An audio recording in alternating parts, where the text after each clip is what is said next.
ना समझ उसने न चाही बखाना।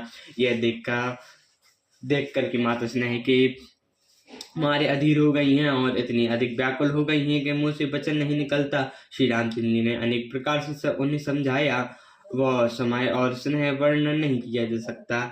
तब जानकी सासु पग लागी, सुनो माए मैं परम अभागी। सेवा समय देहु बनु दीना, मोर मनोरथ सफल न कीना। तब जानकी जी सास के पाँव लगी और बोली, हेता सुनिए, मैं बड़ी ही अभागिनी हूँ। अपनी सेवा करने के समय देव ने मुझे वनवास दे दिया, मेरा मनोरथ सफल न किया। तजब छोब जनि छाड़ सित छोहू, कर्म कठिन कछु दोष नमोहु। सुनिसिया बचन सासु अकुलानी, दशा कविनी विधि कहो बखानी। बारही बार लगाई और लीनी, धरी धीर जूसक आशीष दीनी। अचल हो अहि बात तुम्हारा, जब लगी गंगन जमुन जलधारा।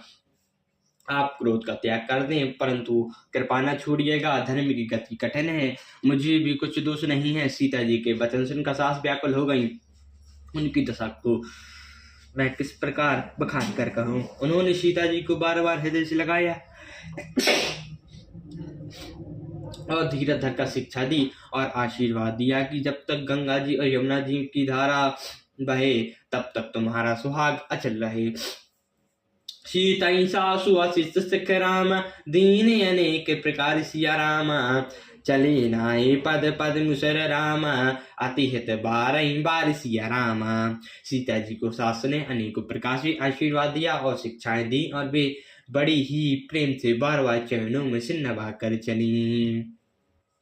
समाचार जब लक्ष्मण पाए, व्याकुल बिलक बदन उठि धाये। कंपन पुलक तन नयन सनीरा, गहे चरण अति प्रेम अधीरा। कहीं न सकत कहु चितवत ठाणे, मुनि दीन जनु जले किकाणे। सोचु हृदय विधि काहु निहारा, सबो सुकहु सुकृत शरण हमारा। मोह कहु कहा रघुनाथा, राखी भवन की लही साता।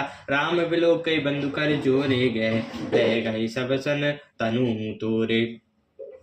जब लक्ष्मण जी ने समाचार पाए तब भी व्याकुल होकर उदास मुंह उठाकर दौड़े। शरीर कांप रहा है, रोमांच हो रहा है, नेत्र आंसू से भरे हैं। प्रेम से अत्यंत अधीर होकर उन्होंने श्री रामचंद्र जी के चरण पकड़ लिए। मैं कुछ कह नहीं सकते, खड़े खड़े देख रहे हैं, मानो जल से निकलने जाने पर मछली दिन हो रही हो। हृदय में सोच है कि हे विधाता, क्या होने वाला है, क्या हमारा सब सुख और